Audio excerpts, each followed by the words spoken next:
Bee honeybee. Scientific name, Apis. The typical honeybee is approximately 15 millimeters long, oval-shaped with golden yellow colors and black bands. Originating in Africa, honeybees reside in northern Europe, eastern India, China, and the Americas. They inhabit beeswax-made hives which can often be found in the holes of trees or rock crevices. Surprisingly, bees share many characteristics as humans. For starters, they live in colonies within these hives. The hive is structured in such a way that it almost mirrors our own society. With the queen as a leader and the drones and workers as normal citizens, the similarity is almost uncanny. Another humanistic quality the bees share with the humans is that they all have distinct personalities. One bee could be a thrill seeker, while another, within the same hive, could be more inclined to reside in the hive on a hot sunny day. These bees play a tremendous part in the environment. Honeybees collect pollen and nectar as food for their colony. In the bees' process, they pollinate the plants and flowers. At a first glance, the system may seem rather insignificant. However, without the bees' natural way of pollination, over 30% of our crops will become extremely hard to obtain or even disappear. As Albert Einstein once supposedly said, if the bees disappeared off the face of the earth, man would only have 4 years left to live. And to our dismay, this may become a reality, as honeybees are rapidly disappearing. The culprits behind the major disappearance? Colony collapse disorder, pesticides, and parasites. With bees dying at an alarming rate, we need to save them. With beekeepers seeing approximately 30 to 90% of their colonies dying, colony collapse disorder, or CCD, is a phenomenon that is killing off colonies everywhere. It characterizes the occurrence of worker bees disappearing and leaving the queen of the hive all by itself with some nurse bees. Without the help of the worker bees, the colony collapses. The full reasoning behind the worker bee disappearance is unknown to us, although evidence in science points to parasites or even mites. The clip next will explain the invasive creatures. We'd like to introduce you to the varroa mite. Well, to be precise, we'd like to introduce you to millions of varroa mites. Why so many? Well, when it comes to the varroa mite, there's no such thing as just one.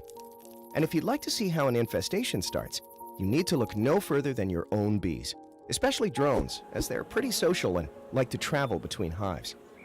Since varroa mites don't have any wings of their own, they slip into hives by hitching a ride on the backs of adult bees.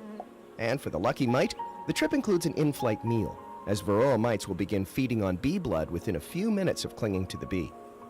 Once they've entered the hive, varroa mites slip undetected into the vulnerable, uncapped brood cells.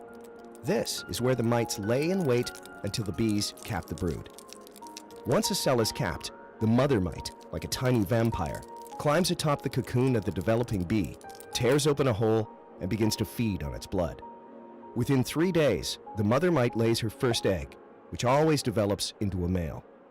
Then, she lays one female egg every 30 hours over the next week or so in her newly acquired home under the brood cap. And as each of these female mites mature, they mate with their brother. By the time the baby bee develops and leaves its infested cell, as many as 3 fertilized mites will emerge with it, and the cycle continues. Using this strategy, the varroa mite population can grow as fast as the bee population it feeds on. But when summer ends and the bee population declines, the hive is left with a huge mite population, and that's dangerous. Too many mites in a hive will overwhelm and kill entire bee colonies. So what does that mean for everyone's favorite insect, the honeybee? Well, honeybee colonies with heavy mite infestations can't effectively pollinate or produce honey because they suffer from diseases and viruses transmitted by the mites. In fact, honeybees suffer from as many as 20 different mite-induced viruses, including the devastating deformed wing virus, which prevents them from flying. Scientists are also pointing to pesticides called neonicotinoids as another reason for CCD in addition to mites. Neonicotinoids are a nicotine-based pesticide. The pesticide is used for killing crop-eating animals and pests, but it also affects the central nervous system of bees when they consume contaminated nectar. And since the bee brings back the nectar to the hive, the whole colony is affected, leading to mass confusion and disorientation.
they pollinate plants and stuff.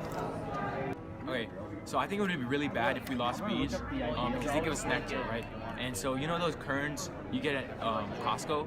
Those are really, really good, and I wouldn't be able to live without them. So for that reason, I think that's very essential to our success as a race, to have bees.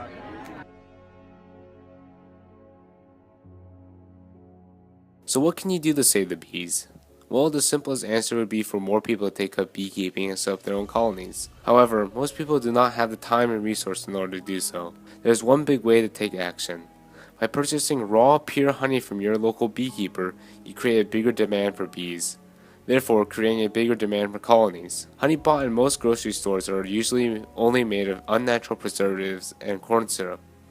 Real 100% pure honey helps alleviate sore throats and acts as an antibacterial application. There is hope for the bees. Many governments across the world are starting to ban the use of harmful pesticides. And with the rather new discovery of the varroa mite's destructive nature, beekeepers are taking precautions to prevent them from invading using various safe chemicals and different inventions to get rid of the mites when the bees enter their hives. By buying local beekeeper honey and even organic foods, we can send the message that we truly care about the honeybees.